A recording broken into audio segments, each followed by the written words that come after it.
I now give the floor to the representative of Lebanon. Thank you, Mr. President. The idea of preventive diplomacy is rooted, as all of us know, in the purposes and principles of the United Nations, which are defined in its charter, in particular Article 1, Paragraph 1, and I quote, to maintain peace and security, and to that end, to take effective collective measures for the prevention and removal of threats to peace, end of quote. It inspired successive Secretary Generals from Dag Hammarskjöld, your fellow citizen, to Boutros Ghali, and our current Secretary General, to move the United Nations from a culture of reaction to a culture of prevention, as is often said. It was also the central piece of many debates in the Security Council, including the one organized by Lebanon in September 2011, entitled Strengthening and Consolidating Preventive Diplomacy. This concept has been reinvigorated in 3 global policy reviews and many reports and resolutions adopted by the General Assembly. Suffice to mention here the preamble of the 2030 Agenda for Sustainable Development and its Goal 16. Yet, at the beginning of 2017, our world continues to face a multitude of challenges, from occupation and protracted conflicts to large movement of refugees and migrants, to extreme violence, terrorism, violation of human rights, and crisis in global governance. Today's debate should be an opportunity to sharpen the existing tools of prevention and to restore our faith in multilateralism to push forward the agenda for peace and its sustainability. In an attempt to answer the questions in your concept note framing the debate, allow me to highlight the following points.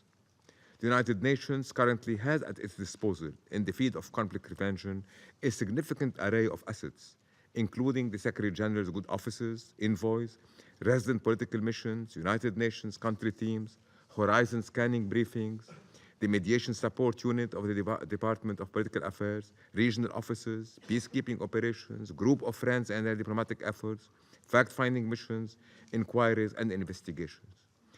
We look at the Secretary General for a reinvigorated approach to strengthen these assets and streamline their roles. The close cooperation between the Council and an effective and efficient Secretariat is pivotal in our preventive endeavors.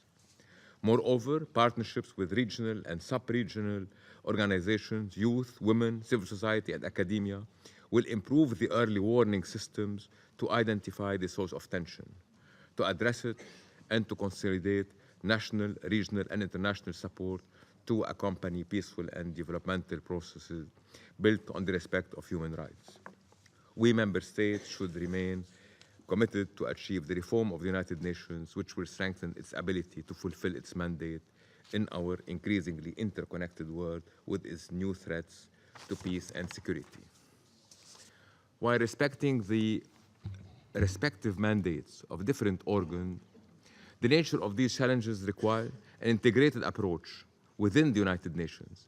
It's imperative to build on the preventive initiatives taken by other agencies, such as UNESCO in the field of education and UNDP in the field of good governance, democratic processes, and election, just to name few.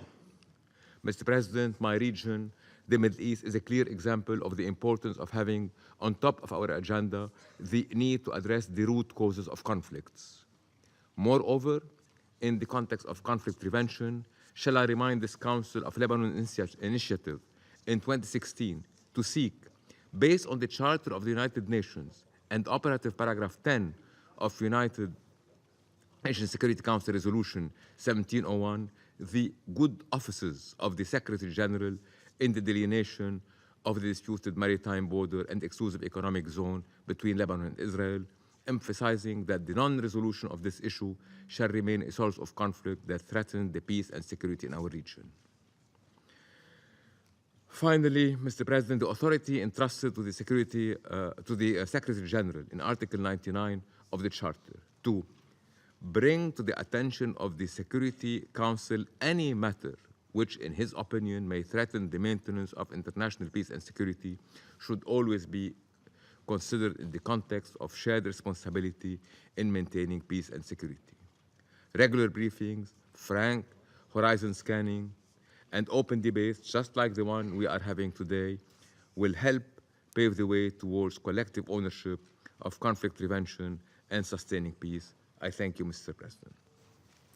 I thank the representative of Lebanon for his statement.